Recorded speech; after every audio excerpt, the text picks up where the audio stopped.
Yep. I knew you were hustling. All right, AOA Podcast. We're back for another episode. Here is the most talented guitarist in podcasting.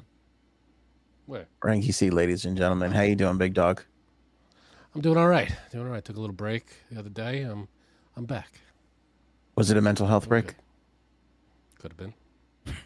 Tucker Carlson admits to hating Trump. That's on this episode. Plus, Chris Rock and Will Smith drama continues. We'll give you the latest. Jada's getting involved. Surprise. Gene Hackman at 93 breaking the internet. Is the internet broke? It's broken. Tiger Woods, and he's having trouble with women. Can you believe this? Ben Savage is running for office. Nick Cannon's new game show, and so much more, my friend. That's a podcast.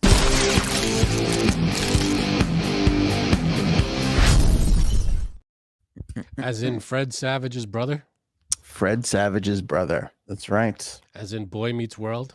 That is right. As in Little Monsters? What do you think he's known for? Little Monsters or Boy Meets World more? I say Boy Meets World. Yeah, it's not even close, is it? I mean, he was a bit part in Little Monsters. He was not the star. Oh, that's right. That was Fred Savage was.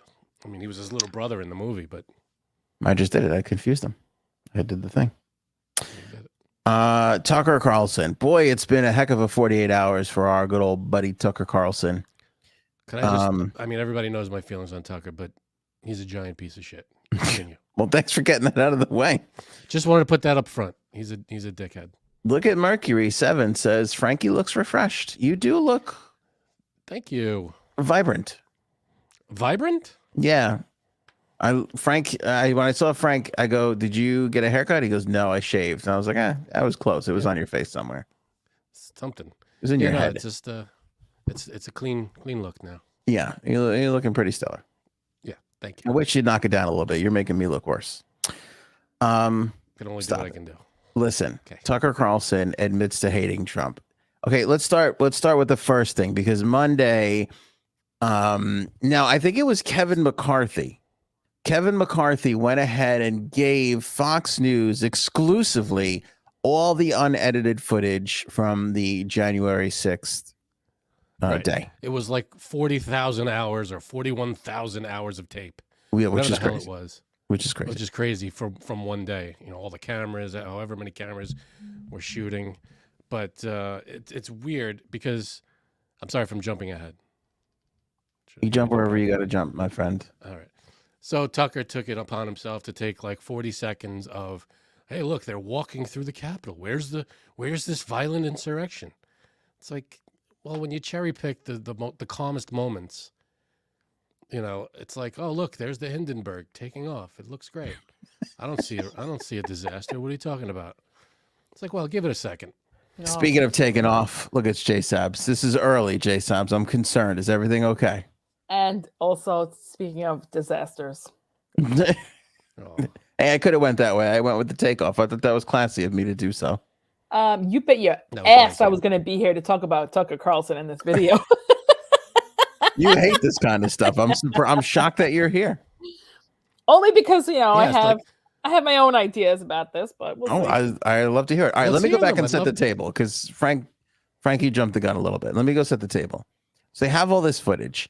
Kevin McCarthy, House Speaker, decides that he's going to release it, but gives it to Fox News first, which I found kind of interesting, because I know McCarthy's a Republican. I know Fox News is right-leaning, but if you're going to do this, just give it to everybody. You know what I mean? Well, he doesn't give it to Fox News. He gives it solely to Tucker. He didn't give it to the company. He gave 6 and 1/2 a dozen. Tucker's on Fox, right? So he only gave it to one place. He did, yeah. Okay, fine. So, like, he could have just released it. They could have just released it to everybody, which I was a little surprised about. So then Tucker, as Frank was saying, edits down the 40,000 hours of footage, shows 45 seconds roughly of the shaman walking around, the Q shaman guy walking around with Capitol Police, and basically insinuates, where's the riot? They are escorting him into the Capitol, and they're like checking doors, trying to get him into the main chamber. That was basically Tucker's thing, right? For roughly? I'm on the page here. Yeah. Then, so that was Monday. Tuesday, the chief of the Capitol Police releases like this scathing thing, like a page-long thing of like, what the fuck? Like, saying everything that Frank was kind of saying. Like, we did the best we could. Obviously, there were people walking around. You take 40,000 hours and you cut it down to 40 seconds. You can make anything look however you want. And we did our best. And like, he's going through this whole entire thing, and he's basically saying to insinuate that the Capitol Police, the police officers would just allow shit to happen is kind of ludicrous. The next step in this is that fucking turtle head. What's his name? What's McConnell fucking takes McConnell takes the statement that the Capitol Police chief released and blows Tucker Carlson out of water, basically saying the same thing. Now, McConnell has zero spine, no chin, no spine. So it was kind of surprising to see him taking a stand against his base, Republican news network. But a lot of Republicans are coming out against Tucker, saying he didn't tell you, he's lying. He's basically just lying. Yeah, subsequently, but McConnell was the first one. He went to in the Capitol. There's like a microphone always there with cameras that are always ready for news conferences. He went right to that stand and made that statement very early on a Tuesday. And it was like, about time. This is ridiculous, which I've never really given McConnell much credit for much, but I will give him credit for that. So that was Tuesday. And then this morning, part of the Dominion lawsuit, things have been coming out as papers are filed. They filed the text message records where Tucker, I don't know who he was texting. I don't even know if it matters. They don't say. It's an anonymous person. They didn't release that. So we don't know who's on the other end of those text messages. So yeah, as far as I know. But basically, and my stupid little page here is refreshing. So, but basically, Tucker admits to hating Donald Trump in the text message. And wait, Frank's opinion of him might change now. Go ahead. Here's what the text message said. We are very, very close to being able to ignore Trump most nights. I hate him passionately. I don't know. I mean, again, I would love to see the whole thing here, but that was the crux of the text message of like, it's almost over and I hate him passionately. Yeah. Well, you said my opinion might change of him. It's actually gotten worse, because if he would have said, I hate him passionately, and came out on the air and said, this guy is destroying whatever, and said what he really felt about the guy, and gave his real, instead of kissing his ass and sucking up to him, then maybe I would have gained a little respect for him. But no, he knows he's a piece of crap. He goes out there, he knows he's lying to everybody, and he goes out there and does it every night anyway. He knows that Trump is destroying everything, and so, but Tucker Carlson goes out there and does his fucking bidding anyway. That's worse. It doesn't. Wait, when was this text sent? It was sent on January 4th. Okay. Like this year? 2021. Sorry. Oh, okay. 2 days before. I mean, it doesn't surprise me at all that he said that. I mean, they probably all fucking hate each other. It does not. I don't think anybody actually likes each other there. I really don't. In politics, no. There, where?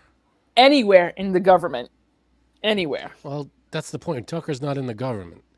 Well, I mean, he's a news person. Media, politician, I don't think anybody likes each other. So I think to a degree there's some truth to that, because everybody on CNN is not going to love every Democrat, right? Right. The same way every Republican is not going to complete. But I mean, there was an awful lot of dick sucking, for lack of a better term, Tucker onto Trump. That was just like.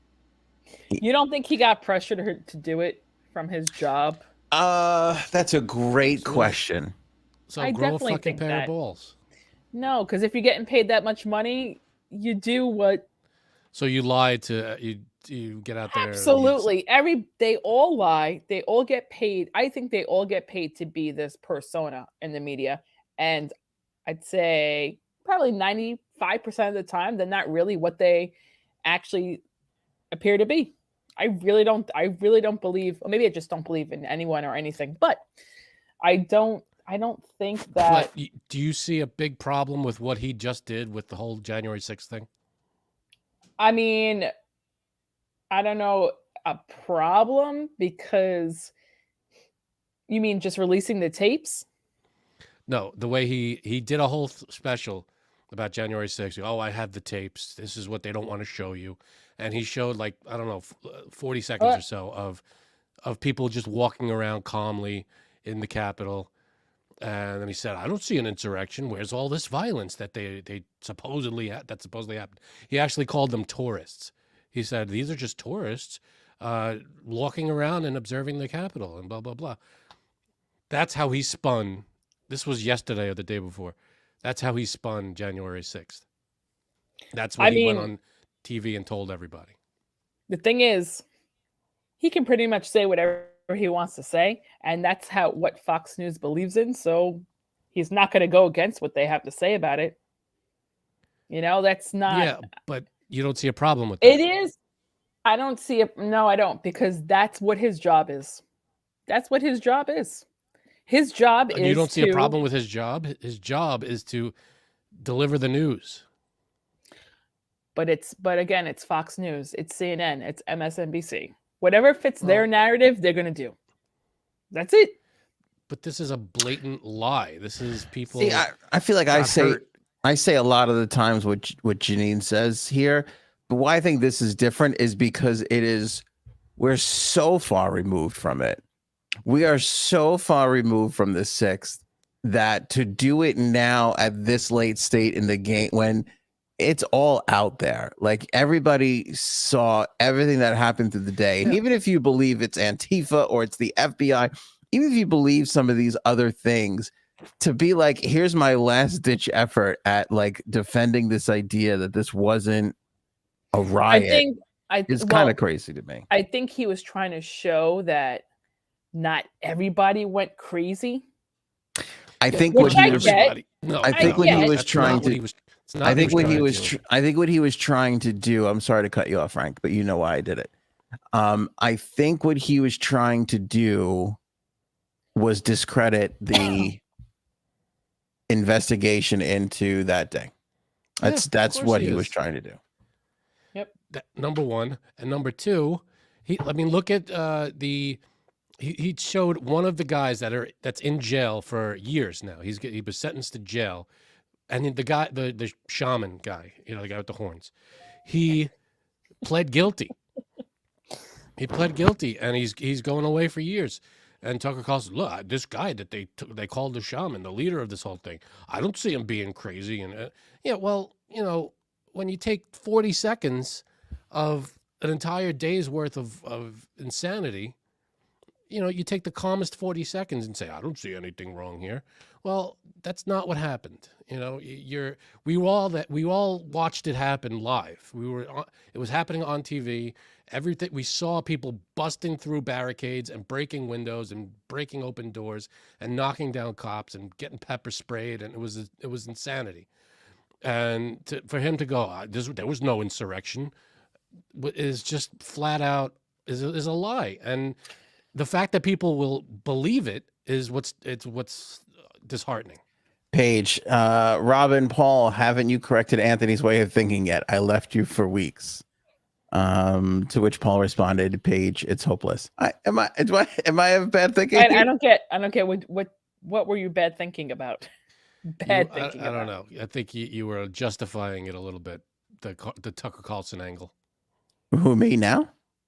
It sounded like, that's what they do. That's But it is what they do. It's would you expect anything less? Would you expect anything less? No, there's no rung too low for them. I get that. They will go as low as they can possibly go. But what pisses me off is that people will listen to it, because to their credit, they deleted the message. Someone on our show, I don't know if it was the last episode or the episode before, put a message in our comments saying, when are you guys going to talk about the January 6th tapes and the fake insurrection? And I wrote, are you serious? And they wrote, yes, I am serious. And now it's deleted. They deleted it. I don't know. So maybe they thought twice about it. Unless someone else deleted it. Wait, look at what Paul just called me. Magan. Oh. Yeah, I mean, this guy has a huge platform. He does all the dirty work for Donald Trump, even though he knows everything that he's saying is bullshit. He's pushing the lie of the election being stolen. And number two, he's calling a day that people got hurt. What was it, 140 cops were put in the hospital. People died as a result of that day. And he's calling that, there was no insurrection. I didn't see any. And even the people, the senators that were there in the chambers were being rushed out because they were afraid for their lives. There were people outside screaming, hang Mike Pence and get Nancy Pelosi and whatever they were screaming. So, yeah, there was an insurrection. So his bullshit, people are going to watch him and go, yeah, I don't see any problem. What's the problem? It's just more divisiveness. It's just more. Well, I think it's going to convince it's those people that are going to be, see, I knew it. I knew this wasn't 100% above water. That's what they're going to say when they see the Tucker thing. But again, I will go back to, it's bad when Mitch McConnell and subsequently a lot of other Republicans after the fact are like, this was in poor taste. Like, I don't know what this guy is doing, Well, the fact that he still has a job is amazing. Well, it's amazing to me that he can. What? No, Janine, what did Janine say? I said, well, it's him. So, I mean, Yeah, here's the problem. They can't put Chris Cuomo Cuomo on Fox News. That's the issue. I mean, they can maybe for the right amount of money. It would be great if Chris Cuomo got to Fox News and was like, you know what? That January 6th thing was not that big of a deal. Right. That would be fucking phenomenal. I don't even know. I don't know what the rest of them are doing on Fox News. I don't know if they're backing any of that up, if they're on Tucker's side, or if they know that it was a fucked up day. You know what's surprising to me? It used to be Hannity. Like, Hannity used to be the guy. And he has been eclipsed by Tucker. It was like when because he wants to be that person, so he just wants to be outrageous. So that's why I don't take any of these guys seriously, not one bit. No, I definitely don't take him seriously. You're saying that you're scared people are going to believe what he says. There's that, and then there's just the blatant, there's no scruples anymore. The guy has no conscience. He's out there he knows he's for the right amount of money. You wouldn't either. I know I wouldn't. I definitely wouldn't. I wouldn't. So if I was getting that Tucker money, I'd be like, who's great is that Donald Trump, and stop crying about the insurrection, you baby. What insurrection? You guys are crazy. Be cashing checks and fucking lying my ass off. I think you're both making really good points here. In that, I forgot what I was going to say, but you guys are doing a good job. I'll go back to shutting up and let you guys talk. Look what I don't know what Shug's point is in the chat. No, but let me go back. Make any sense to me? I think you're both making good points in that. Yes, Janine is right. Where nobody should be listening to these people because they're on ridiculous platforms now. But I also think that Frank is right where some people really still do. Like, they really do, which is why we're important. Let's be honest. I mean, people don't go to Joe Rogan. People don't go to podcasts, not to put us in the same thing. But I'm saying people come here for some truth and honesty, right? Because they're not getting it there. You know what I'm saying? So, I understand it. I understand both sides of what you guys are saying. Yes, people don't really believe it because it's ridiculous, but at the same time, there are a percentage of people out there that do. Yeah, but you should also be able to look at everything and decide, well, that's bullshit. If you saw Tucker's broadcast and he's showing you this footage and he said, well, there was no insurrection. Well, it was only 2 years ago. We were all watching it happen. We saw the mob of people break into the Capitol and fuck everything up and smear shit all over the walls and bring the Confederate flag in there, waving it around, busting through doors.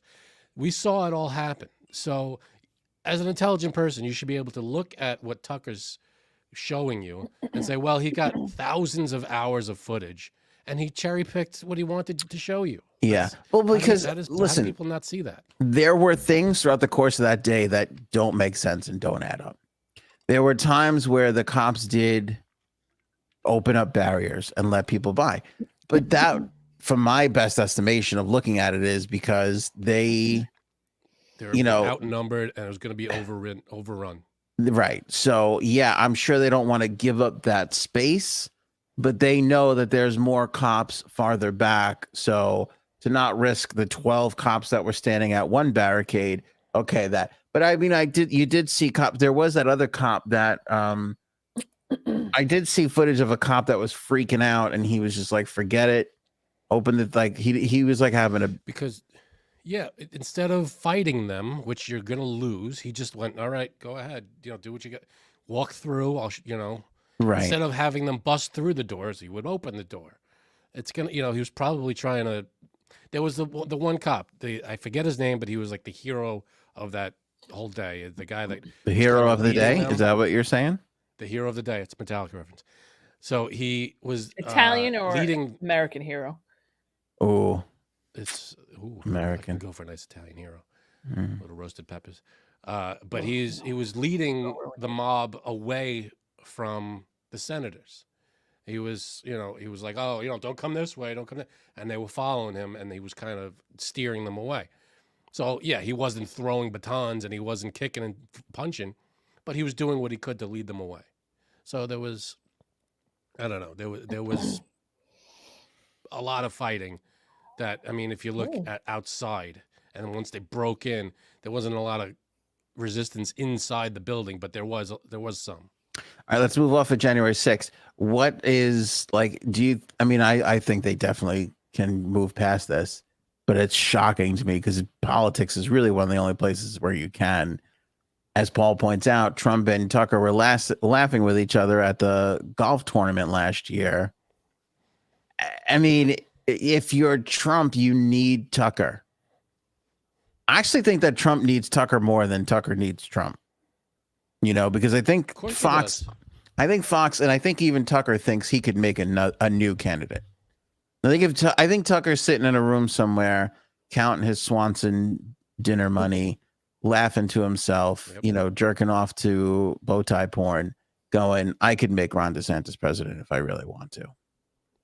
I think he really believes just that. By lying. He could go out there and say, oh, Ron DeSantis saved 200, But what do you do? today. Like, how It's do you okay. What do you do if you're Trump? Like, has Trump said anything today? Like, usually he doesn't keep quiet if his name gets thrown around like this. He did post something about Tucker. Let me see if I can find it. Talk amongst yourselves. Getting back to the point, like the point we're trying to make here is that when you cut 40,000 hours of footage together to show like 7 seconds, you can frame anything however you'd like it to be. And I mean, I know this because we basically make a living out of doing a 2.5 hour show and then taking the 40 best seconds and putting it out as a promo, and everybody goes, "But that show's good." Yep. So we have a little experience in this area. Right, you lie. So here's what Trump wrote on his social media thing. Great job by Tucker Carlson tonight. This was right after. I don't know. Was the Tucker hates Trump stuff released yet? January 6th footage stuff was Monday. McConnell slaps back Tuesday. Today, I believe it was today, if it wasn't late yesterday. What's today? Yeah, no, it was today. Today, the Tucker text, I hate Trump leaks. Okay. So this didn't come out, the I hate Trump thing didn't come out yet. So then Trump, I don't care about that. I don't care what he says about it. Okay. So he praised the whole January 6th thing. Of course he did. No surprise. Did he say anything today? Nothing. That I'm not sure. That I didn't see. Well, we'll have to go to Truth Social, my friend. Luckily for me, I have an account. Ooh. Mm-hmm. Yeah, I do not. Very high up with the conservatives, your old pal Antas. Shock. I don't know if you know this, but we have 16 followers on Truth Social, so suck on that. Do we? A whole 16? Great. I think so. Honestly, I was making it up. If you want me to really take a look and see, it's probably doesn't matter to me.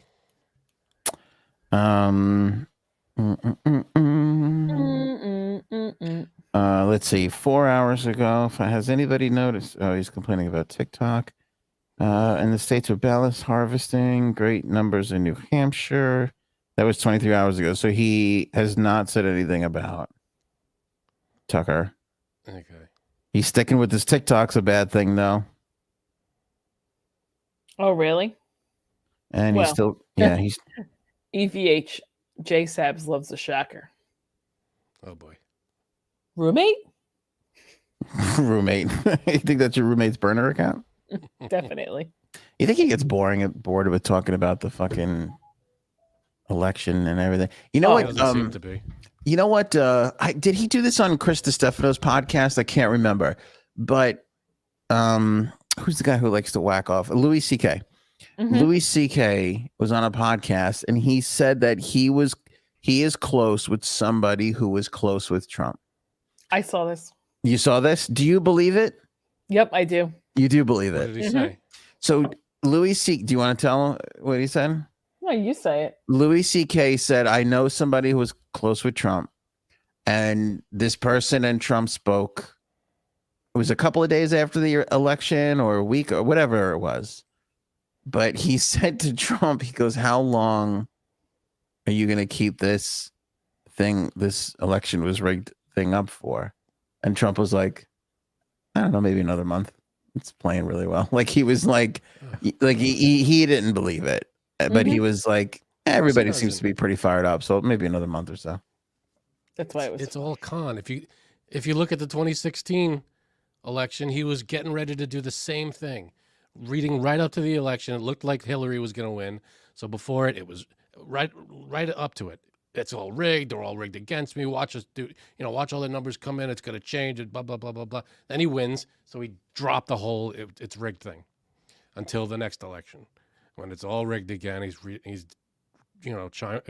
priming the pump again. He's going, it's rigged, it's rigged. Priming he loses, the pump. and then he's not going to back down from what he said. So yeah, see, and God forbid he loses. I was compelled to believe Louis C.K. because he admitted to jerking off in front of women when everybody else caught in the Me Too thing denied it. He was the only guy that was like, yeah, all right, I did it. Like, I don't think a person like that lies about much else. Right.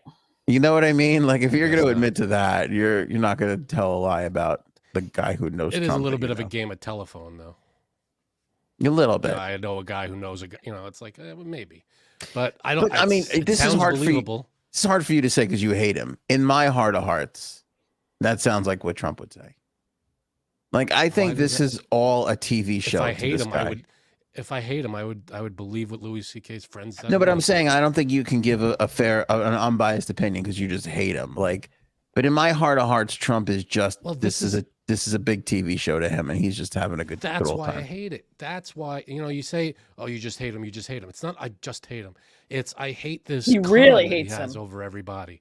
No, I hate the fact that he's pulling the wool over so many people's eyes, and he just won't give up with it. And people just jump right on board, and they can't just go, maybe he's full of shit, and he just doesn't want to lose. Have we checked in with our cop buddy on this? Because I feel, here's who I feel for, is our friend the cop. Because this is like, remember when your mom and dad used to fight when you were a kid, and you're like, oh, I don't know whose side to pick. This is bad. This is his president versus his fucking savior, Tucker. Tucker's his. I think our friend loves Tucker more than he loves Trump. Didn't he say that? Didn't he admit to that? That's sad. That whole couple of sentences you just said was like the saddest thing I've ever. Come on, Janine. You haven't covered this in the Republican caucus of our friend group yet.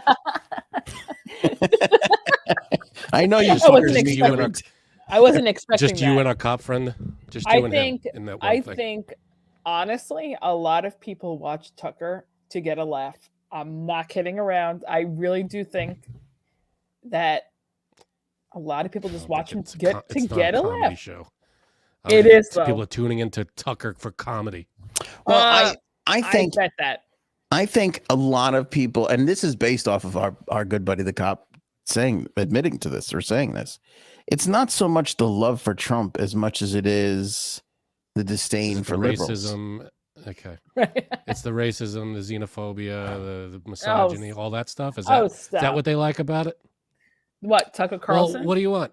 Tucker Carlson, Frank, that's what he is. They're not homophobic. They just don't think that all the gay people should have the same rights. That's not. Oh, I see. No, I think people watch him because they don't take him seriously and they think it's just a joke and they cannot believe the stuff that he says. I do. I think that, come on, some of the stuff that he says is pretty funny. It is pretty funny because it's like how the M&Ms are too woke. It's like, get the fuck over it. You cut out there. The M&Ms are too woke. He has a lot of funny lines. I'm not saying I agree with them. He's not funny. People think he's hysterical. If he was a comedian and he had a show on Fox, that's one thing. But he's just not. People don't tune in for the jokes. I don't think that's true. I mean, it's three funny people. I think we should all be offended by that. That's just my opinion. I think people think he's so ridiculous that they think he's funny, and that's why they tune in. I do. I think we might think he's ridiculous, but I think people out there take him serious. Oh, he's on Fox News. Wow. I trust Tucker Carlson. I will agree that I see what Janine is saying. I will agree that but I think this is okay. Let me put this all in order. Go ahead, collect your thoughts. A Republican watching Tucker Carlson doesn't take him as seriously as a Democrat does. Right. But I do think that is the same. It's the same thing the other way around, where a Democrat will let like Don Lemon shit slide, or a Republican is like, how does this fucking guy still have a job? You know, because it's just not their side. But more so with Tucker, because more people watch Tucker than Don Lemon and CNN altogether. So unless CNN's like, come on, Don, you better step it up. You see what this guy did the other day? Say some more sexist shit. Come on. Yeah, maybe Don Lemon should lay off middle-aged women and start picking on gay people. Right. Well, when Don Lemon says something fucked up, everybody calls him out on it, and he apologizes, or he goes on TV, or something happens. He's suspended, whatever the hell happened to him. I don't even know. But Tucker says something think about, it's not just like if he was kidding around about like the M&Ms, who gives a shit? I get, if you want to say something we joked around stupid, about the M&Ms too. That's what I'm saying. If you want to be all hung up on the M&Ms or wearing skirts and you miss them in high heels or whatever the fuck he said, then whatever. That's bullshit. Whatever. But if you're talking about an event that took place that 140 something cops were hurt and went to the hospital and people died, and you're saying it didn't happen. That's fucked up. That's low level scum shit. I mean, whoa. Think about all those people, the family of those cops and everything. You're saying that none of that happened, and they're people that were hurt that day. Well, again, if I had someone that got hurt on that day, I would be so fucking pissed. I stubbed my toe pretty bad. That guy yelled at me. Remember? We talked about that. You're an asshole. I got into a little traffic snafu. Some dude fucking screamed at me for not stopping long enough at a stop sign. That was my January 6th. So I went through what everybody else went through and had a traffic argument. All right. So. Ooh, well, you know what? I get it. Wait, Glenn B. Enough Tucker bullshit. Is Fauci on the headline tonight? Is he? I don't know what Fauci did today. Oh. He didn't hit my radar, but I get it because you're a liberal. You didn't get that. Oh God. 10 minutes ago, I was getting abused for being a conservative Trump sympathizer. Frank, whatchamacallit? Frank probably knows, and he's like, "Don't say it. Don't say it. Don't say it." He threatened me not to talk about it beforehand. I figured. Okay. Frank said, "Hey, listen, we got some Pfizer sponsorship money coming in. If you just shut the fuck up about Fauci already." So I was like, "All right, I'm down. I could be CNN and Fox News too." No, I don't know what happened to Fauci today. Something about him starting emails, like publication to disprove the lab leak theory. So they were saying that he was the one who said that the lab leak thing was not true. I don't know.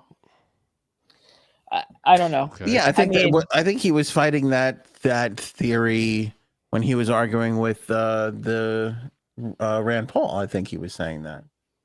Hold on, let me see. Yeah, the lab leak theory is also it was a not likely theory. It was a theory that was put out there, even when it first came out. What, like a week or so ago? Well, no, it was not backed by a lot of people. The issue is Fauci was giving money was giving money out for gain of function research and said he wasn't, and that's why people thought he was fighting to the death to say that the lab leak theory was not a thing, because he was worried that it was going to get tied back to, them doing gain of function research and all that kind of jazz. So, and how I know I'm right? Because Paige said the same thing, and Paige is never wrong. That's what it was. That's why Fauci fought that issue so hard. But again, again, going back to this. Even if we were funding gain of function research overseas, I'm still not mad at us for that. I wouldn't be mad at Fauci. I wouldn't be mad at the United States or any president, whoever it was that authorized it. That is what you do. You research diseases. That shit happens all the fucking time. Should we have not done it in China? Who doesn't say shit and is not honest? Okay, you could make that argument, but I don't think like if I was Fauci, I wouldn't be so butthurt about, did we possibly fund the lab that did this? You know what I mean? I don't think that is that big of a deal. I just don't. You have to protect yourself against future potential issues. That is just good policy. So if I was Fauci, I'd be like, I wouldn't be fighting this thing so hard. I would be like, yeah, maybe it did come from that fucking lab. I mean, it's like, how many times do you hire somebody? Like Frank just hired somebody to do his basement. If his house burns down tomorrow because that guy did a shitty job with the electric, anybody could be like, Frank, you're a dick for hiring that guy. But he's a fucking licensed contractor. Like, how would you know? That's not your issue. Did you check out his Yelp reviews? Oh, or did you read his his Yelp? What was the other one for Holmes? Joanne's List or some bullshit? What was Angie's that? List. Angie's List. That was it. Did you read his Angie's List, Frank, before you did it? Of course I did. All right, I have an assignment for Paige. Let's get on Angie's List and check Fauci out and see where he falls on that. That would be great. Right. Yeah. Anyway, that's my 2 cents. I feel like I was very declarative, and now nobody wants to talk to me. Yeah, I'm bored. Yeah. All right. So sorry. Fauci wasn't ignored. Can I just say this? Fauci wasn't ignored on purpose. And I don't know if I'm just getting hit up by this, but the Gene Hackman shit was all over everything in my social media. It was on my Twitter. It was on my Facebook. It was on my TikTok. It was the lead story in the paper for like a day and a half. Which I don't get, because we just saw the last picture we saw of him was, hey, Gene Hackman comes out of hiding. He's 93 years old. And that was not that long ago. And now this latest thing is, here's Gene Hackman at a gas station. It's like, okay. Right. See, I don't remember seeing. When was I don't remember that. I didn't see that. It was his birthday or something. And they showed pictures of him. It was not that long ago. All right. Well, Frank tracks that down. Link in the description below. We'll go right to the Gene Hackman thing. We'll go back to the Will Smith, Chris Rock thing. Basically, Gene Hackman went out to get gas, get a coffee and a muffin, and he got some Wendy's and ate in the car, which I was kind of like, Gene Hackman acts a lot like Anthony. This is amazing. And like I said, it was literally everywhere across all my social media, and every photo of him looks absolutely terrible. But when you watch the video, he doesn't look as sick and old and confused as he does in all the photographs. Well, so August of 2022, there was a photo of him. It was like, oh, Gene Hackman. He was 92 at the time. So he had a birthday since. But this was the photo of Gene Hackman at 92 that we all saw. We were like, oh, I do remember that. Okay. Yeah, I do remember that. Now, half a year later, we're like, oh, look, here's Gene Hackman again at 93, which is great. Love the guy. The guy's an awesome actor. One of my, what's it called? Poseidon Adventure. I thought he was amazing. But, I don't know why this was. Yeah, put it in the news. Sure. I could see a picture of him. Why is it everywhere? It's everywhere. And was it everywhere for you? It was everywhere for me. Everywhere. Yeah, it's very, it's very rare something pops on my TikTok, Twitter, Facebook, and Instagram all at the same time. Like this all happened at the same time. And it was like front page news on what was the Post, I think, or page 6. I forget who got the scoop on it first. But a couple of amazing things here, though. He's 93 and he's still driving. That's amazing. That's pretty great. Probably not allowed to be, but go ahead. He's 93 and he goes out to get his own Wendy's. Like that's. And he was doing his own yard work. They got him he has a ranch in New Mexico or something. And they got him doing his own yard. He's out there doing his own yard work. That's amazing. I thought I was the only one who sadly ate Wendy's in the car by myself. Aww. And to watch Gene Hackman do it and then follow it up with a coffee and a muffin from a gas station, I was like, this guy. You're doing it at your age. But at 93, he's not doing that at your age. Don't you think Gene Hackman would be like, fetch me some Wendy's? I don't like. He's out there getting it himself. I kind of was impressed by that. Kind of weird, right? What do you think he's getting? You think he's getting a chicken? You think he's getting one of those square hamburgers? He's a burger guy. No, I think it was the chicken sandwich. Okay. Here's the other weird thing: that there was a human being that exists on this planet that was like, that's Gene Hackman. Let's film him for the next 2.5 hours, and that so many people gave a shit about what became. I would definitely have done that. It was so strange. So I did watch most of the videos that I saw, though. You know what movie I love him in? A lot of great movies. Yeah, he does. The one with Will Smith, Enemy of the State. I love him in that movie. That's a really good movie. It's an underrated movie, I think. A lot of people in that one. Mm-hmm.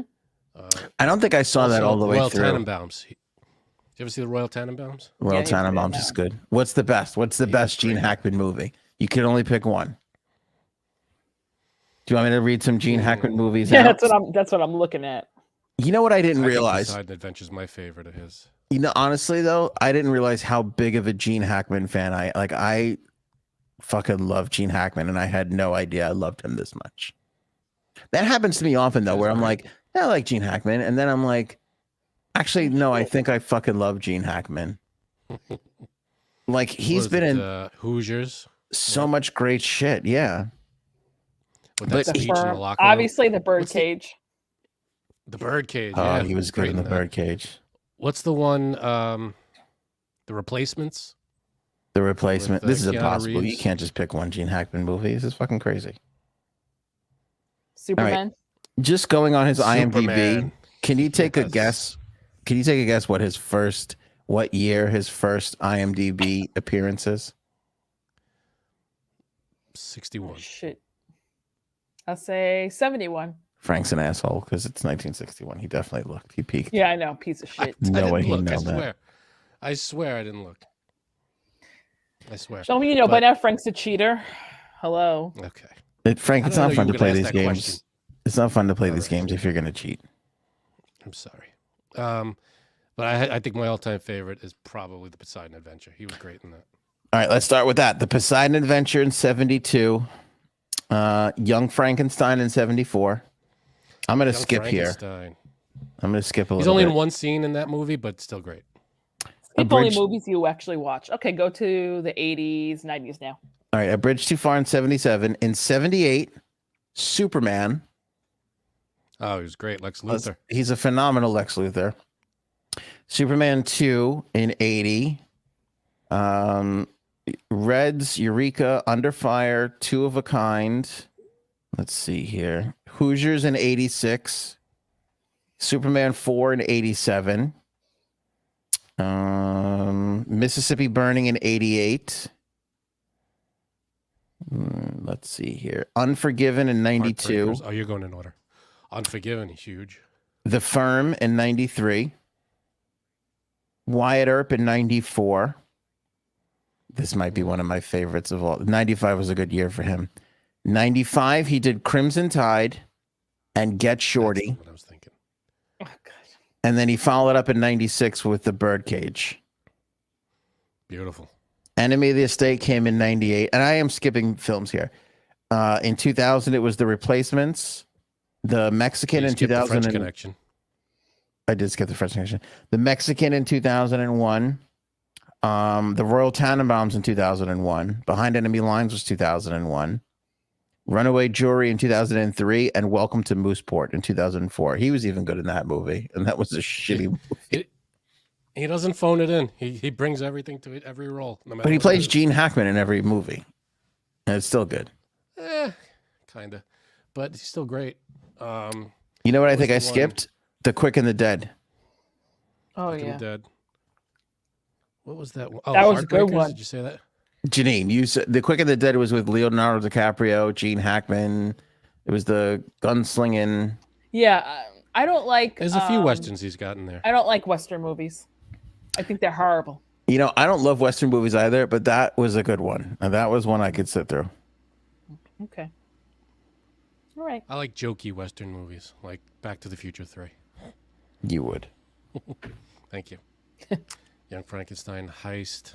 All right, pick a Gene Hackman movie. Let's go. I want an answer from either one of you. I would said have to mine say already. Enemy of the State. I love him in that one. That is great. He is great in that conspiracy nut guy, but he's right, you know. My favorite's The Poseidon Adventure, probably followed by Royal Tannenbaums, and yours was and the Enemy of the State was really good too. Mm-hmm. I gotta stick with Crimson Tide. I thought he was fucking fan. Him and Denzel going back and forth. Solid. That whole movie is just a big build up to the crescendo, and then how he handles it after the crescendo, after the fact. The whatchamacallit is so good. It's so good. It is. No spoilers. No. All right. So there's Gene Young Hackman Frankenstein. fucking knocking it out of the park with a Wendy's. Good for him. What's your, oh my God, I feel terrible, I'm going to eat in the car by myself, go-to meal? Taco Bell. Yeah, that's a good one. I honestly haven't had Taco Bell in years. When you want Years. like just a quick, like I go with the soft shell taco and you get like fucking 6 of those for like $5. It's great. Give me all the hot sauce you could legally give me, and I just. It's fantastic. Now you leaving the door open that night when you have it come out? Oh, I sleep in the yard. Nice. There's no sharing a bed on that night. Nice. Chris Rock, Will Smith drama continues, and it's mostly being fueled by Jada Pinkett Smith here, who is, according to sources, accusing Chris Rock of being obsessed with her. Oh, God. Yeah. How about don't slap me and I won't talk about that?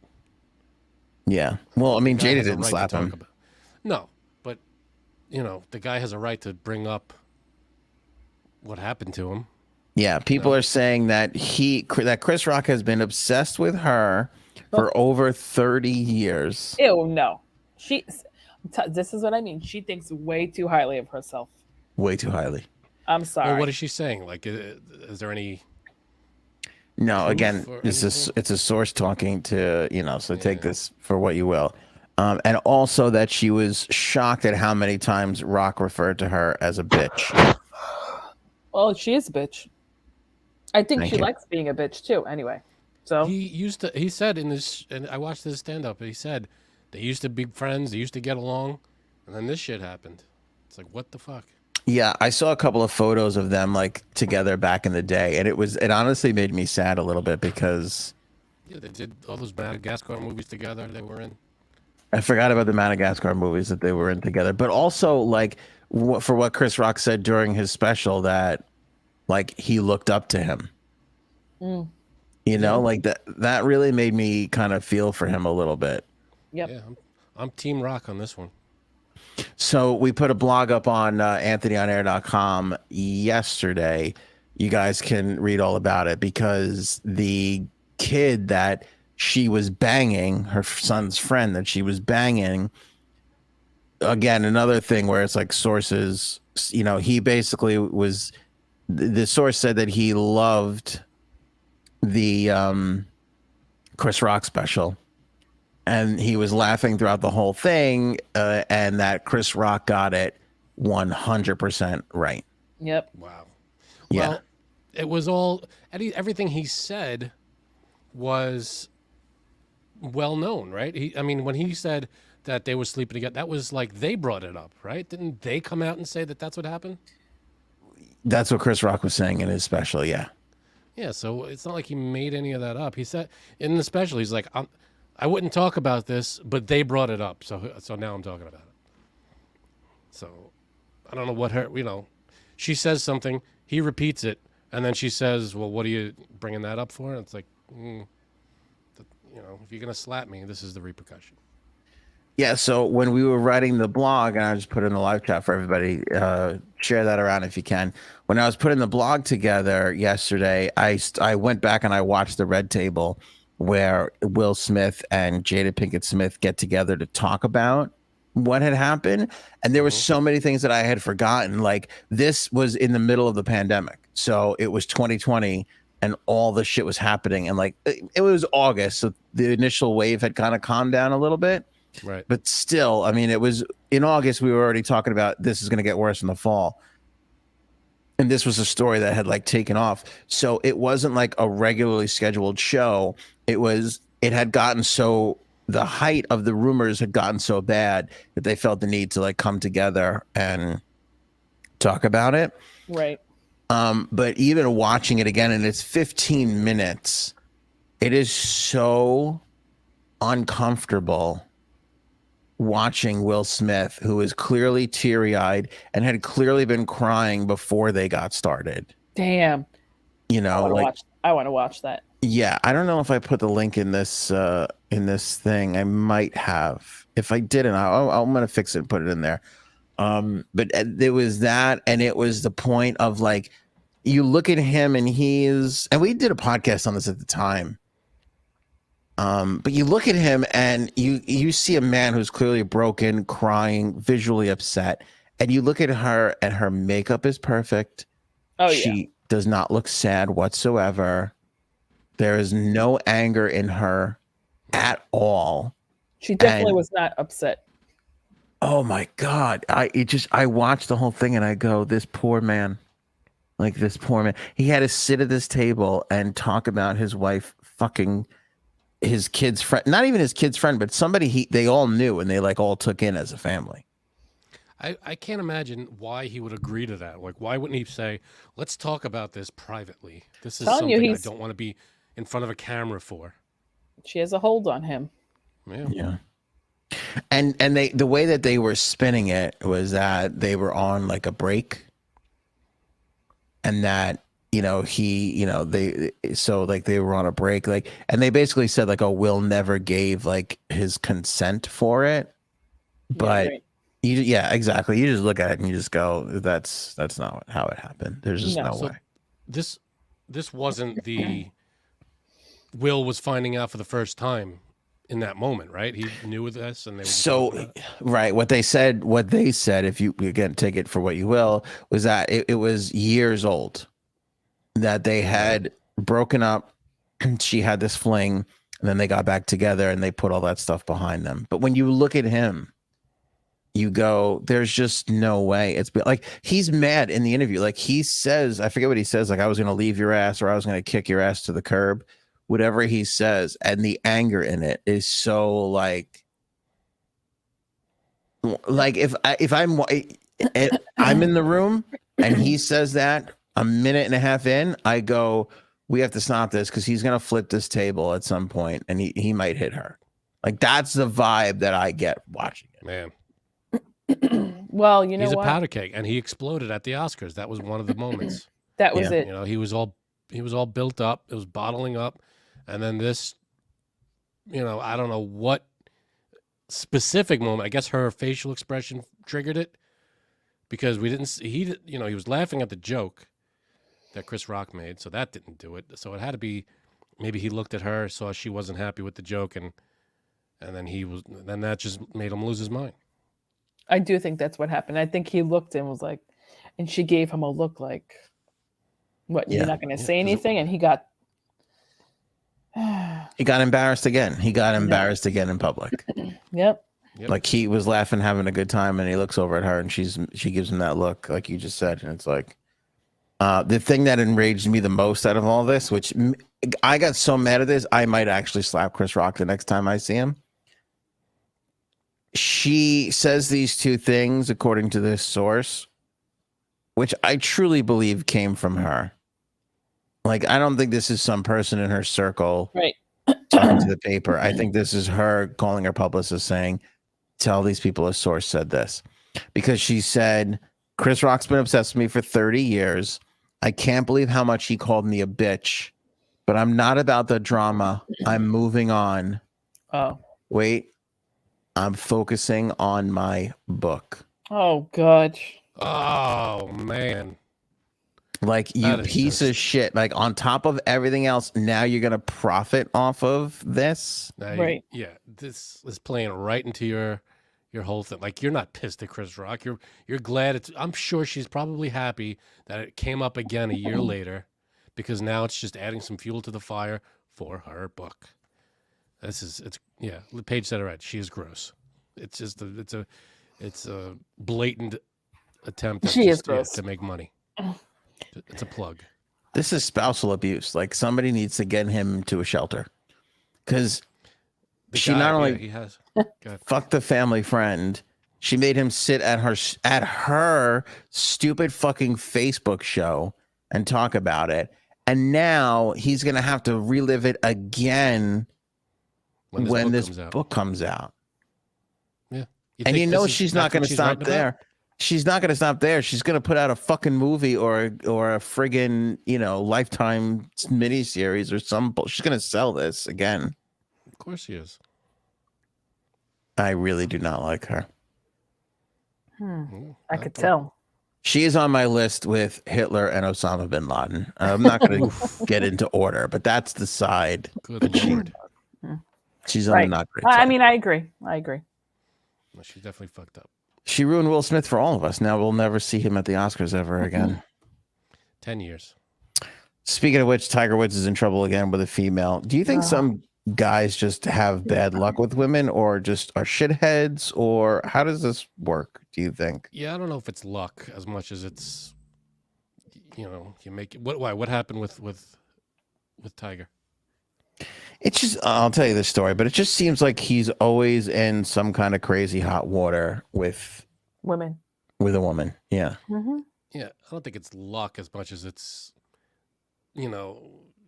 just your bad decisions and the way you handle everything and what you're doing. I mean, is it luck that he cheated on his wife with all these, all those people, and then he got caught? That's not luck. That's him fucking up. So him and his girlfriend have been in a legal battle for a couple of months, but it only came to light today. This is Erica Herman. She's accusing him of tricking her into leaving their Florida mansion under the guise of they were going on a short vacation.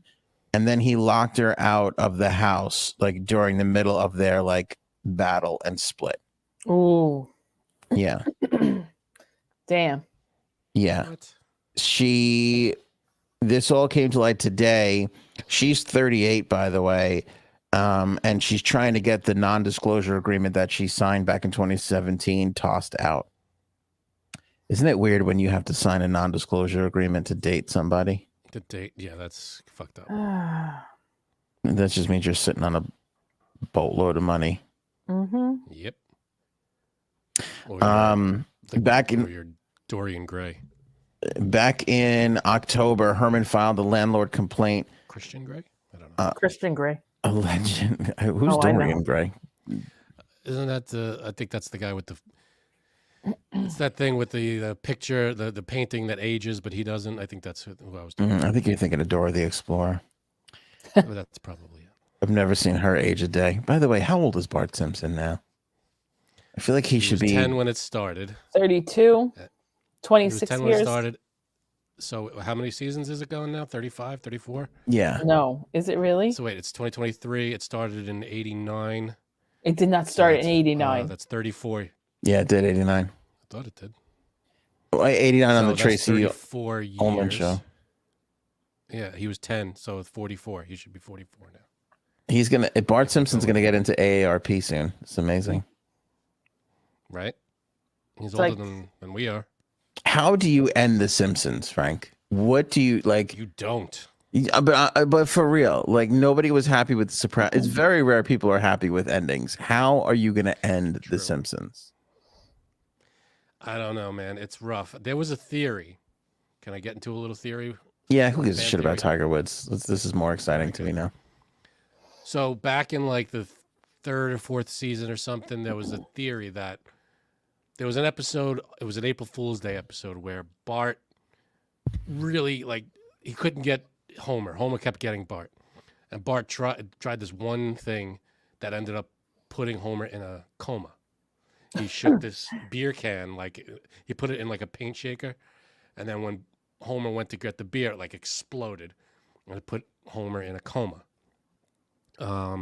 So people are saying that everything, all the ridiculous things that happened after that were Homer's coma dreams. Oh. I kind of love that because before you said that, I was gonna say the last episode they should wake up from whatever dream they're in and be 40 and whatever and be older. Oh yeah, Right, they because- should. That would be good. Yeah, because they've met every celebrity. Homer's survived so many freaking things. If you're talking about reality, of course it's a cartoon that can survive anything, but I feel like everything before that episode was kind of based in reality a little bit. Right. And then everything after that episode was ridiculous and far-fetched and crazy. But that's the theory. Although they have predicted a lot of things. True. Yeah. They're known for that. Well, when you do 800 episodes, you're going to get some things on the nose. Right. Yeah, that's what I was gonna say. There's so many fucking. How many is it? 800 episodes? I don't know what the number is, but it's up there. Damn. So, I'll look that up. Simpsons episode count. I have a tiny update before I leave 743. on my ticket. How many episodes? Oh, that's right. Did you go yesterday? No, because my parents couldn't come yesterday. Losers. So they came today, and I couldn't even go today because it's too late. You couldn't bring your kids for sympathy? Oh, well, I was going to go tomorrow morning. I said, let me just check online and see if it's actually there, because I know they updated the civil service website. Sure enough, my ticket's in the system. It is. Yep. It's kind of a relief though, because at least you It didn't get is. scammed by somebody that's gonna come to your house and murder you. I mean, I'm kind of upset about that. That's So real. what? So now you After gotta pay it or whatever. I literally just found out. So after I leave unexpectedly, I'm going to go upstairs. I have to. I'm pleading not guilty, and I want a prosecutor to lessen the charges. That's one of the options. Hmm. So, and then we'll see. Then I should get a phone call. Do we know how much this ticket is for again? Still does not We say. still don't know. Still does not say. What if it's like $30? Yeah, it's all No. gonna be. You're I gonna didn't- have a prosecutor lessen the charges? I think it's like $300. All right. No, Yeah. Mm-hmm. it is not 300. How fast? what, for How speeding? fast were you going? 65 and a 45. That's not bad. Well, that's not actually, bad. It would 20 be- is bad. If you double, I think if you double the speed limit, then it goes into like the 300, 400 zone. No, I can't remember if it's 20 or 30 miles over where it gets really bad. Yeah. Well, I remember I was driving, I was going to hockey, and it was like 10:30, 11 o'clock at night. And I was driving where the hockey rink was. It's on this airfield. And there's to get to it, you have to drive on this runway. And there's, I didn't know what the speed limit was on this airport runway, but I didn't think it was 30 miles an hour. So I was doing 60.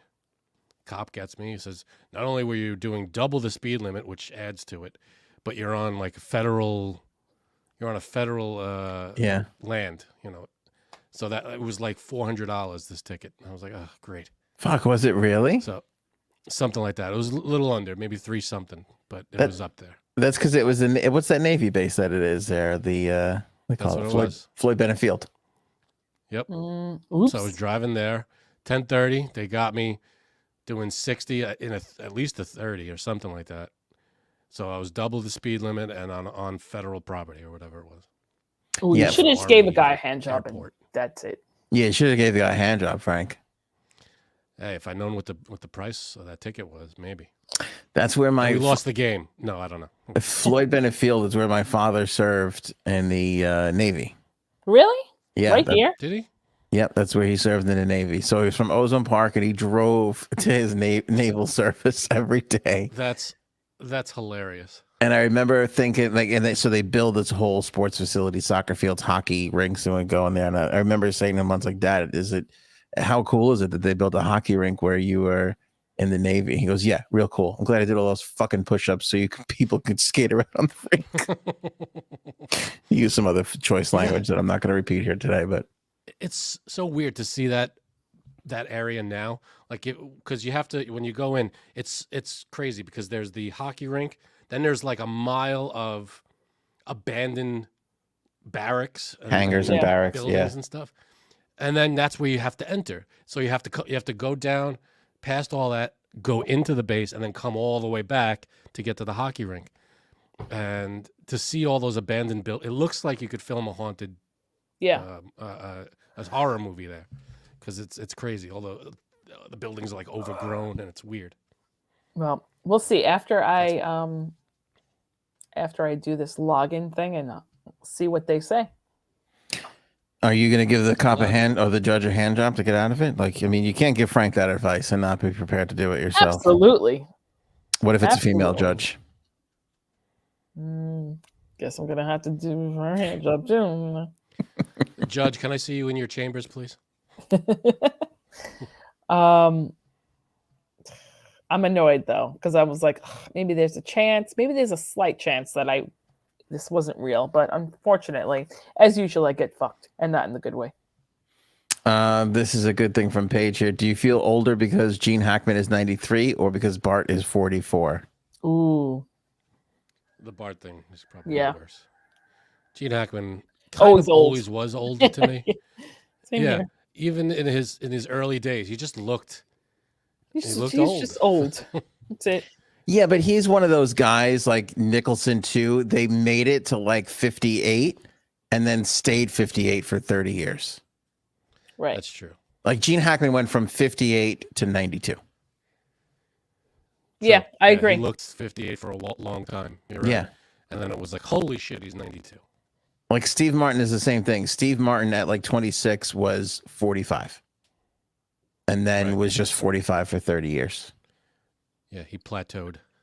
Right. Yeah. Yeah. Janine in our friend chat just put the most embarrassing photograph of her brother.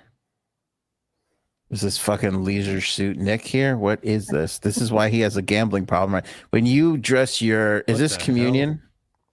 It's actually my communion. I thought it was his communion, but then I looked and I was in the photo with the white dress too. Probably the last time I wore white. What's with the 70s collars?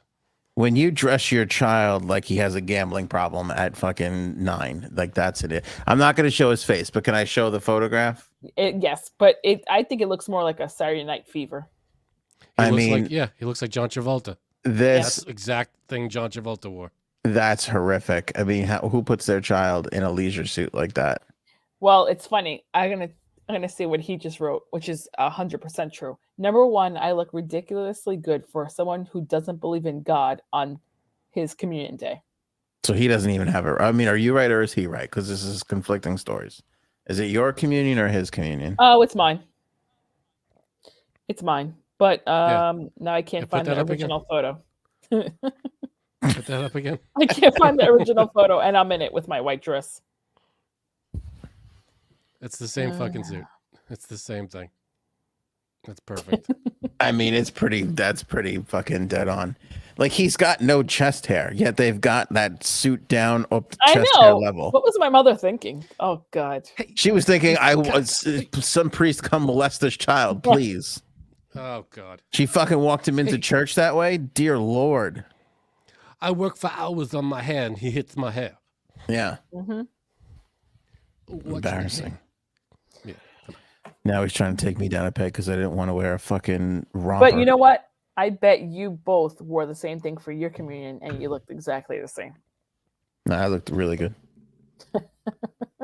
I looked pissa. No, I looked good too. I had the white suit. We all had the white suit. Yeah. That's the thing. My son's gonna make communion soon, so my wife was asking me like, should we do the white suit? And I'm like, fuck yeah. I'm like, he's getting in a white suit. We are buying the Ginzo starter pack, like white fucking suit, white shoes, white tie, the white arm patch thing. We're getting him a little fucking pinky ring. We already looked into it. Just slick the hair back. White paisley pattern tie with the fucking pocket square to match. Hell yeah. You got Hell it. yeah. That's That kid's going to roll into that church looking like Dr. Vinny Boombats. Oh. Yeah. You know my doctor, right? Dr. Vinny Boombats. J-Sabs, are you going to Atlantic City? Check the locks. I don't know what that means. Yeah, I don't know what that means either. Check the lock. Oh, no, this is what I wanted to go to. Janine Murdaugh. Is there a Murdaugh update? A little bit. The only surviving family member, besides the father, Buster, supposedly is getting stalked by someone who, wants to take pictures of him after the trial. Leave the kid alone. He's gone through enough. Yeah, really. Jeez. And they might bring up the other case now, they were saying, of, the guy that he was supposedly gay with and got killed or died mysteriously. Now they're saying that case might be brought up again in court. Wait, Buster's the gay kid? Yep. Oh, I thought the other brother was gay. No. That's why he killed him. No. Okay. I don't know any of that. I saw that he shaved his head in prison. That's kind of weird. Yeah. I'm telling you, he's fucking creepy. You could just tell he's a fucking murderer. You just can. He looks like a lunatic. Yeah.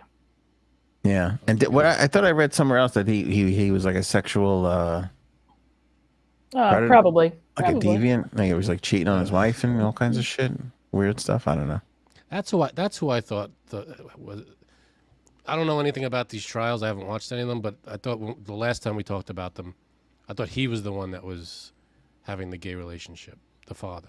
No. The father? I misheard that. I thought, but I'm probably wrong. Yeah. I wouldn't. No, it's the son. Buster. Buster. Is that his real name, or is that just what they call him? I don't know, actually. Buster's usually a nickname for some. It's usually a nickname, but I don't know. What is it a Xavier nickname Buster, for? it's usually a name. I don't think it's a specific. Like Harold. Ronald? Something ridiculous. I said Harold. Harold. Like when you call someone Junior, it's not really a nickname for anything. It's just a nickname. That's true. That's really it. I don't know if we care for the. Oh, Ben Savage is running for Congress. Oh, we lost Jay Saps. Yeah, no, he announced that a little while ago that he was going to get into politics. I'm sure they'll bring up his brother as mudslinging. Yeah, wasn't As his far as brother? mudslinging Didn't goes. his brother turn out to be a piece of shit, or was that disproven? I forget. I can't keep track of. I don't know any if of it was disproven, but the stories were like that he's a jerk on the set or something. I can't remember specifically. Right. All right. Fun fact: because Frank hates when celebrities run for office. Not true. That's not what I said. I hate when inexperienced people. If a celebrity is experienced in politics, What celebrities They run experience in politics? They were all Jon idiots. Stewart. All right, I'll give you that one. Good. You fucking shut that down fast. All right. If there's someone who knows what they're talking about, then that's fine. I think people are praying for Jon Stewart to run for He would be president. great. But here's the thing. When you're that guy, when you're the guy who can... Okay. Is it tempting? Is it tempting for me? Do I feel like he should run for president? It is so tempting. I know. I don't know if he'd have the same it's weird. I feel like his power would be taken down if he was president. Exactly. He'd be handcuffed a little more. You give up something when you cross that line. When you're outside of that line and you can just point out the bullshit, there's a lot of freedom and power in that. Exactly. As soon as you go over... You think he would have been, if he was president, he wouldn't have been able to go up to all those politicians and be like, what are you doing with this with the veteran bill? You know, the PACT Act. Right. Come on, man. He couldn't do that as president. I mean, he might be able to talk to them, but he didn't. He was protesting with people. He's out with the people. You know, so I don't what you lose if you become president. I don't think he would do that, but I think he would do that to a lesser degree. Like, I think that fight would still be in him.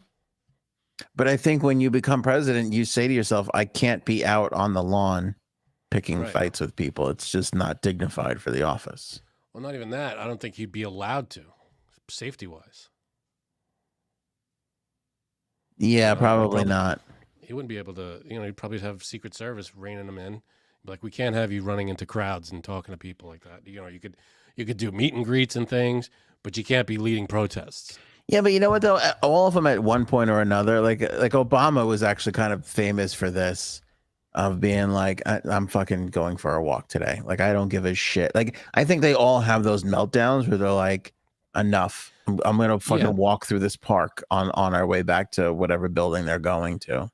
Maybe, but that's different than I'm going to lead this protest and fight and yell at politicians in their face and be all crazy and stuff. Yeah. I don't know if he can get away with that as president. Yeah. We briefly touched on did we? Maybe we wanted to, and I wanted to, and we just didn't get up to it. But I forget who the Republican was with the gun argument. He is very good on that show. This show that he's doing now is very interesting. And I just wish it was on a real place that people couldn't see it. He's been on Apple TV and nobody, I mean, I love Apple, but he needs to be. If it was on Netflix or Hulu or something, give me something. If he was on Netflix, he would be talking to 40 million more people. I mean, it's insane. I mean, this clip was great. His clips are going viral. Yeah, it was amazing. The guy had no legs to stand on. His argument was airtight, and the other guy was like. But this is like the third or fourth time he's done it. I don't know who in their right mind would sit down with him anymore. Right. I mean, you have to have a pretty crazy ego, because I don't believe there is a politician. I'm not going to say Republican. I don't think there is a politician that can go toe to toe with him, because he just doesn't play in their bullshit world. No, he brings the facts. He has everything at his fingertips, and he's just, this is what's going on. How do you respond to that? Yeah. And then once they respond, it's like, well, sorry, but all that's bullshit. He just lays it all out. And it was what he did with him on the gun issue. There was the one that he did with the trans rights. That's right. That was brilliant as well. Yeah. The guy's brilliant. He knows what he's doing. Because he could bring an art. Because they don't live in a realistic world, and all of their thoughts and feelings and positions are inconsistent. It's like watching a 6-year-old go into an MMA fight with, Chuck Liddell or whatever. It's not even like, you can't. There's no way you could. It would be like me playing Shaquille O'Neal in a one-on-one game. Like, there's just no fucking way. Obviously, Shaquille's going down every time. Yeah, right. Could you imagine? Paige says it right. Yeah, go ahead. I watch it on YouTube, as I never remember he is on Apple. You and Tim Cook, actually, both you said the same exact thing. Tim Cook admitted that as well, which is very sad. Right, and then the one below it, he does it with simple terms, and he's quick. He puts them in a corner. He does. He just gets right to the point, and he just lays it out for him. Goes, but this is where you're wrong, and they have no comeback for it. And then when they do have a comeback, it's usually the guy was pivoting, and he was like, well, here's a one example of how a gun saved someone. It's like, yeah, all right, I could give you example. And he's like, I could give you examples, hundreds of examples of how guns killed someone. We're not talking about anecdotes here. It was great. I recommend anybody who hasn't seen it, just Google it, look it up on YouTube, Jon Stewart. I guess. Yeah. If you really want to see it, don't go on Apple TV. Go on YouTube. Well, it's like an 8-minute, 9-minute clip. It's great. Yeah, but it's part of a bigger show that nobody's ever. I mean, his clips probably have millions of views, and his show probably has 10,000. I wish he can get a better deal somewhere and just bring it to a bigger platform. I mean, Apple TV. I'm sure a lot of people have Apple TV, but it's another subscription that. I have Apple TV, and I don't. I mean, I'm not going to put it on for regular program. I could just never ever do. It's only if like there's a movie or there's a whatever, Right. Like I love every one of his clips so far, but I wouldn't I wouldn't even go look to Google what time that show was on. If he did it exclusively on YouTube, you think that's a better move? He should. Most people do. Yeah. All these stand-up comics are releasing their specials now direct to YouTube, and they're not even going to Netflix. Yeah. Listen, YouTube is a huge platform, and if you do a show if Jon Stewart does a show only on YouTube, boom, it millions and millions of views, I'm sure. And you know what? He's an old school guy. I'm not saying he's not intelligent, but they're all old school guys, all these old TV guys. He probably doesn't understand that he could make more money and have more influence on YouTube than Apple TV. It's the cool liberal thing to do, to go with like, oh, Apple, I understand the appeal of why he signed the deal 2-3 years ago, whenever he signed it. But the truth of the matter is if he goes on YouTube, he makes more money and he would have a far bigger reach. 1,000%. I hear you. I agree. You read this thing about Page, simple terms and quick, he puts in the corner? Yep, I think you did that. Which I'm okay with him putting the politicians in the corner, as long as he doesn't do it to Jennifer Grey. We are fine. We have no issues there. Yep. We're good with that. We're good with all the politicians. Just leave Jennifer Grey alone. Leave Jennifer Grey out of the corner, please. Paul, he could be vice president, like a hired gun to go after him, like the president can. He can't. I see what you're saying, but he just can't. By the way, there was a movie. You remember the movie? What was it called? Like Man of the Year or something like that, with Robin Williams. That sounds familiar. Yeah. Which is essentially based on Jon Stewart, but from 20 years ago. Like when Jon Stewart was so hot on The Daily Show with his political commentary, and Robin Williams plays that character who jokes about running for president, and everybody loves his views so much. And then he actually does run for president. He actually wins. But it was a weird movie. That movie is one of those movies where halfway through you go, who got fired writing this? And then ended the movie this way. Oh, I hate that. It never matched. It didn't match whatsoever. That's no good. Yeah, it went from being like a comedy to like this crazy like political thriller. It just did not work. It was not good. But the beginning is fun, watching him make jokes and run for president. Let me see. What else do we have here, Frankie C? Was that basically it? The guy, there was a radio host. What'd you say? You done? I said, you tell me. There's a radio host that lost his mind over mental health issues. And I found it kind of funny. It's here in New York. Actually, the guy is a Long Island guy. He's not too far from where Frank and I live. His name is Greg Giannotti. He hosts a show on the sports station here in New York with Boomer Esiason. And I guess he took a mental health day or something, or he had a panic attack or something. And so a caller called him up and called him soft. And then, so Greg, he gets a little annoyed and they start talking about it. And then what I'm laughing at, what I find so funny, again, I've done this too, but you start to scream and yell and get crazy. And all you're screaming and yelling about is how you're not going to let this person get to you when you're sitting there screaming and yelling. That's kind of fun. So is the guy all right though? What happened with the guy? Yeah, I don't know. Like he got really upset. I have some of it. Do you want to hear? I don't know if we can really play it. I mean, maybe we probably can. Do you want to hear some of it? Yeah, sure. I'll play you like a little clip of it. And here's the other thing too. It's funny, and this is the other reason why I wanted to bring this up. We talked about this just a couple of days ago, where it's like you can't let people get to you, especially people on the internet, because there's not a lot. We are very lucky. We hang with a great group of people every time we go live. We are super fortunate. that really doesn't exist a lot, you know? That's rare. Yeah. You get a lot of people that, will just hide behind their computer and call you the worst things possible. Twitter is famous for that. People just death threats and all just crazy shit. So we're very fortunate to have great listeners, great fans. Super fortunate. Super fortunate. So this guy, so he took a mental health day, and some caller teased him about that. Yeah, well, I think 2023, man. That's not going to hurt me anymore. He comes back. Oh, I'm sorry, I played the wrong one. He comes back and he starts taking calls, and this is the first call that he took. Anxiety attack that day, and that's what was going on. So you're taking on that thing. Sorry, let me start from the beginning here. So yeah, I had a legit anxiety attack that day, and that's what was going on. So you're taking on that thing. That's the thing you're going to point out. You're going to go to the mental illness bucket and bring that one in now. No, that was a legit anxiety attack. So give me another example.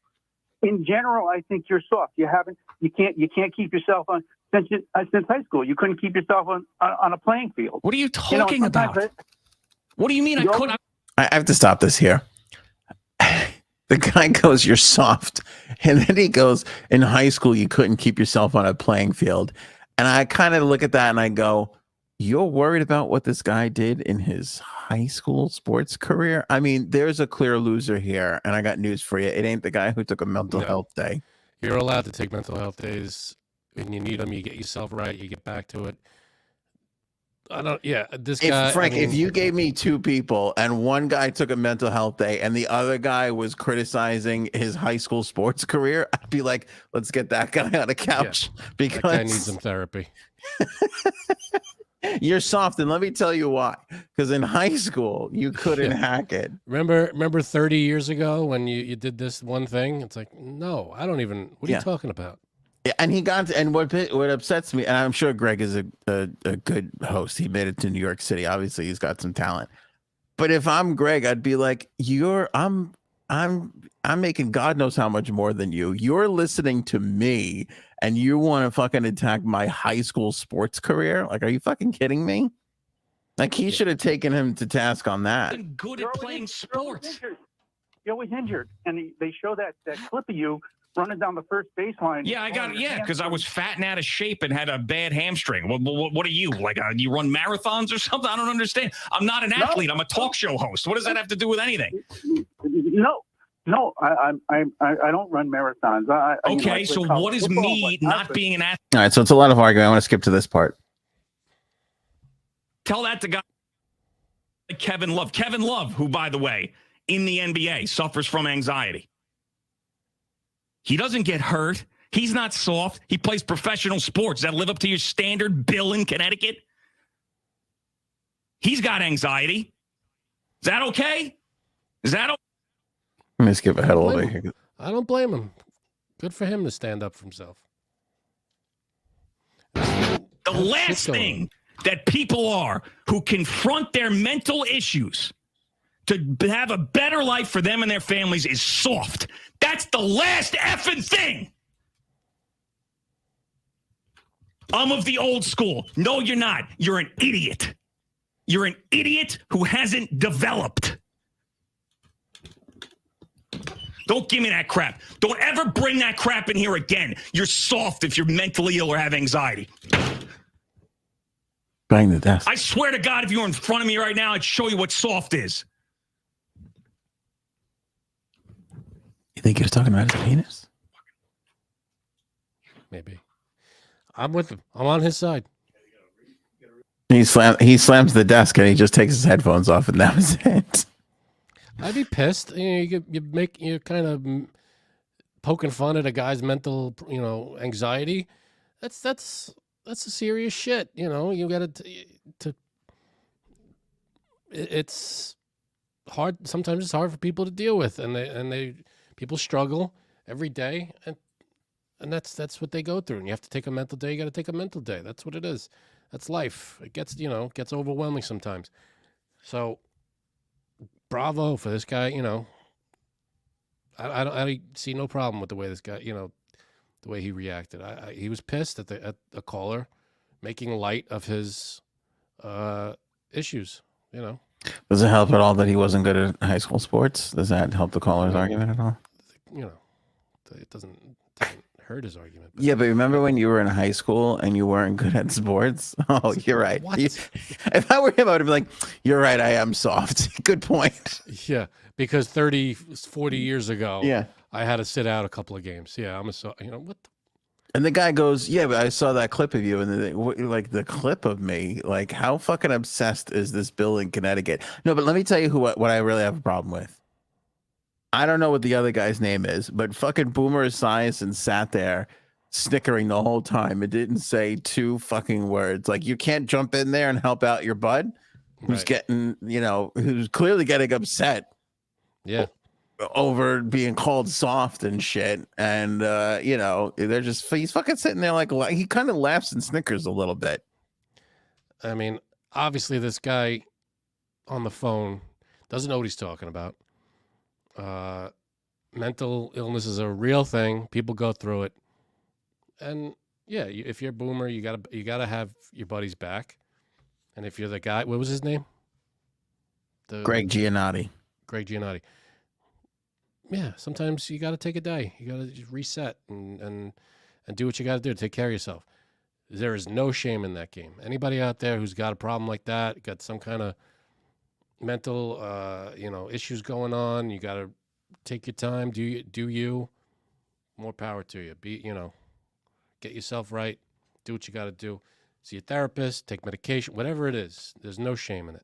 So. Thanks, Rhoda, for continuing to be a member. I appreciate that. I do want to go to her statement, though, because it is a valid one. If you put yourself out there, you should be ready to handle the criticism. Just hang the fuck up.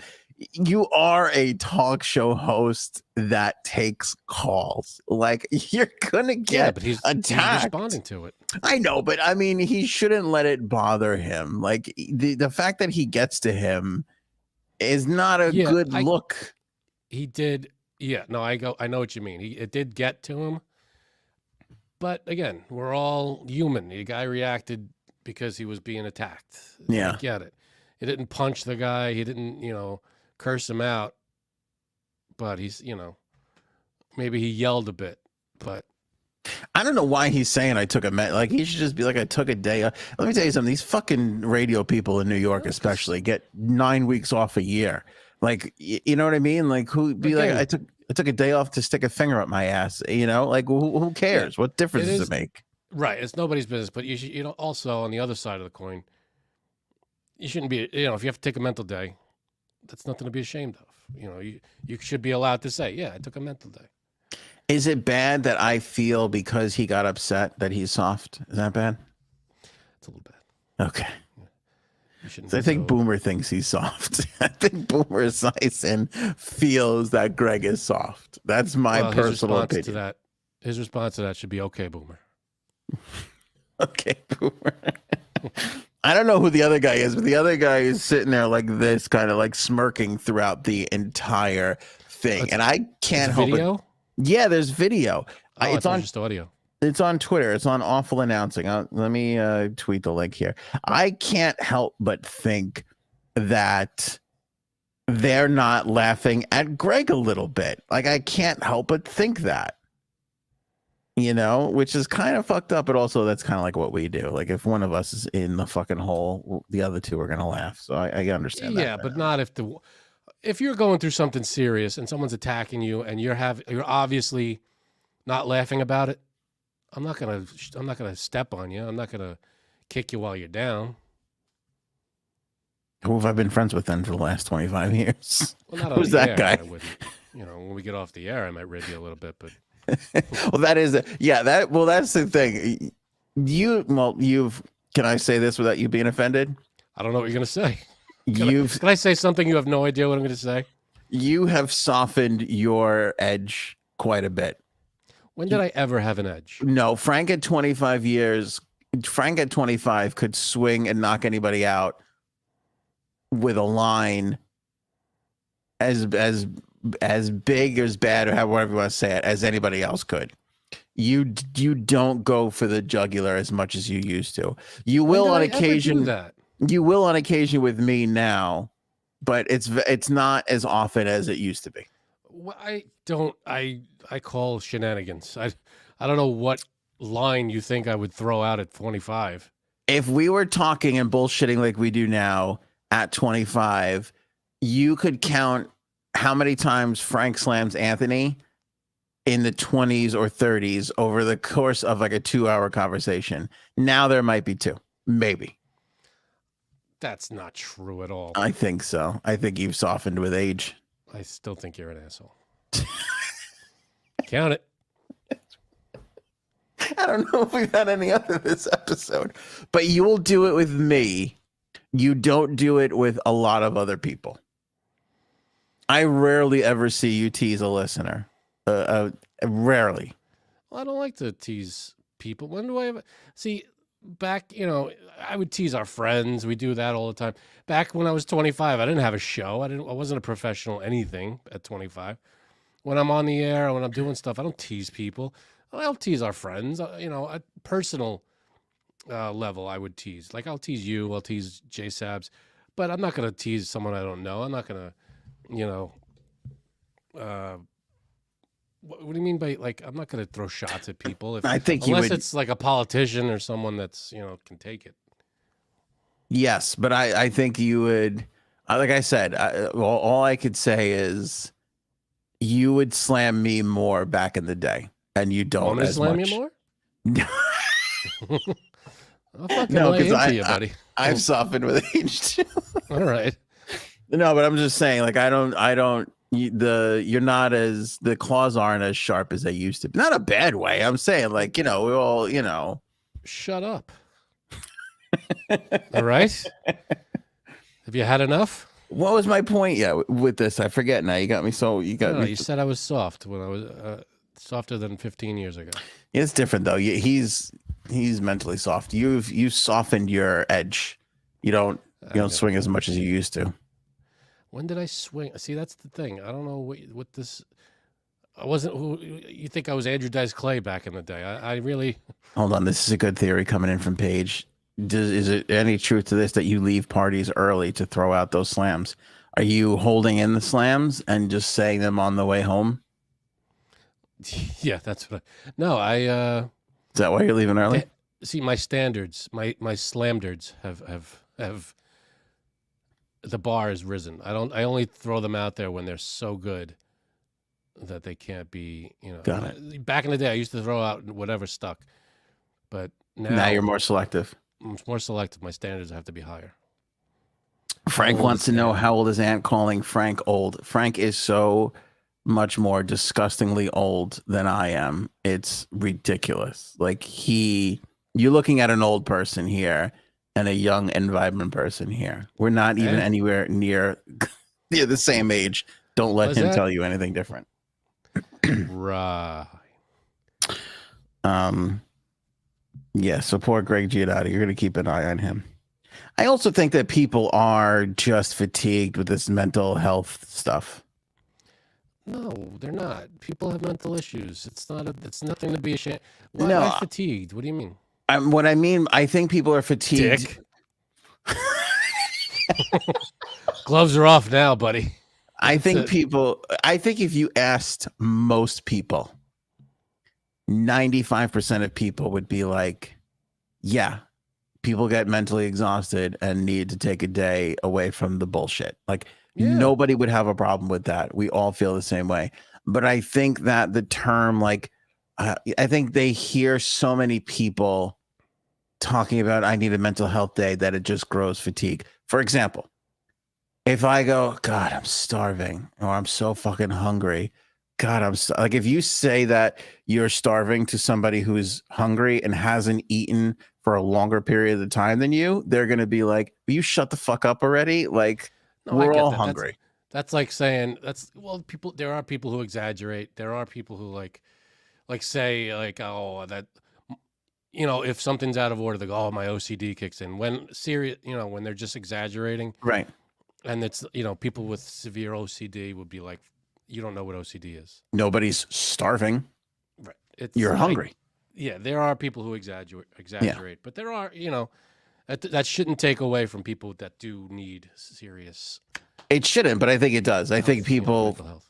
I think people throw, like, if you're tired or having a bad week, I think people will say their version of "I'm starving" or "my OCD kicks in." They'll be like, "God, I need a mental health day," and it's like, not really. You're having a shitty week compared to what everybody else is having. You know, you don't really need a mental health day, and I think that gets thrown around so much that when people are like, "I need a mental health day," they're like, "All right," you know. I think that's kind of where that's just where I see the world right now.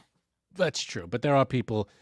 There's levels, and there are people that, for some people, you know, they can handle it, but for others, the same thing you throw at them, they might need a mental health day. Everybody's wired differently, and there are things that some people can handle and things that some people can't. Yeah. That is true. And it looks like Greggy needs another mental health day here. Yeah. Ass. But let me ask you a question. Do you think that we need to toughen up a bit as a society? No. Because I think Greg made a good point where it's true. When you don't take the mental health day stuff serious, somebody fucking dies, you know? So it is important. Let me say this. It is important to take that stuff seriously. Absolutely. I don't want that to get lost in the sight of my everybody says I need a mental health day the same way they say I'm starving argument, which I stand by. But that being said, I think we need to toughen up a little bit. But since you can't tell, well, since it's almost impossible to tell the difference between someone saying I need a mental health day as an exaggeration or someone saying I need a mental health day because they really need a mental health day, then, you know, hedge your bets. Say, you know, 100%. Say, all right, then take the mental health day because I'm not. If you have to deal with something, you have to deal with it, and there's no way for me to know otherwise.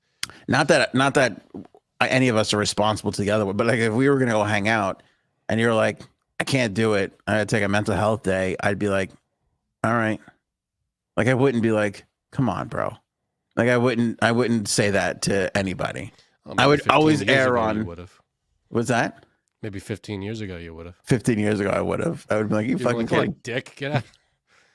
You jerk. Well, it's so fucking funny that you say that because when you're in your 20s and you could be hanging out with like 25 people, and if like one person wants to leave, everybody's like, come on, bro. You can't fucking go now. Yeah, absolutely. But that's not a mental health thing. I just want to go home. No, that has nothing to do with the mental health argument. That has to do with youth and like there's something about having somebody leave that is so like, how could you fucking leave? We're all fucking hanging out. That's the beginning of the end of the party, of the end of the night. Yeah. One person leaves and then it just starts a chain reaction. You're like, I guess everybody's leaving. It's a good point.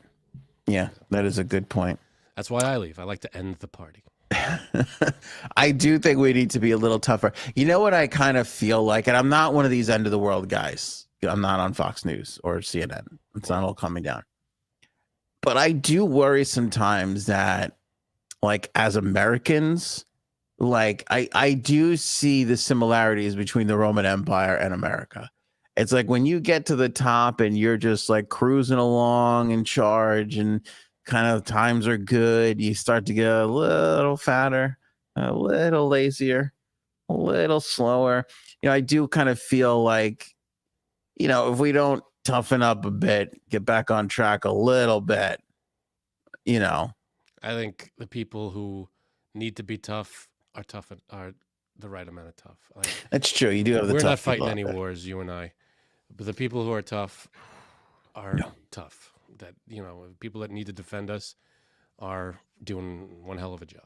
That's a good point. Do you think like soldiers get pissed off at that mental health day stuff? Like, I think soldiers need. I think there should be more focus on mental health for soldiers. I mean, that's one of the biggest. We do, but like if you told a soldier, you know, standing guard right now in the Middle East or wherever, you know, that Greg Giannotti, the radio host, needed to take a mental health day, and they're sitting there maybe going to die every fucking second of the day, you got to think that they're going to scoff at that a little bit.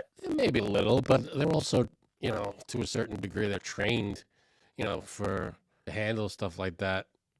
A radio host, you know, You're allowed to take a day off of work for your Radio mental host not health. trained for anything really when you think about it, other than Not flipping trained for a fries thing. and burgers. That's probably in their background. You know, if you could press a button, not even that these days, you really don't have to for the most part. Yeah.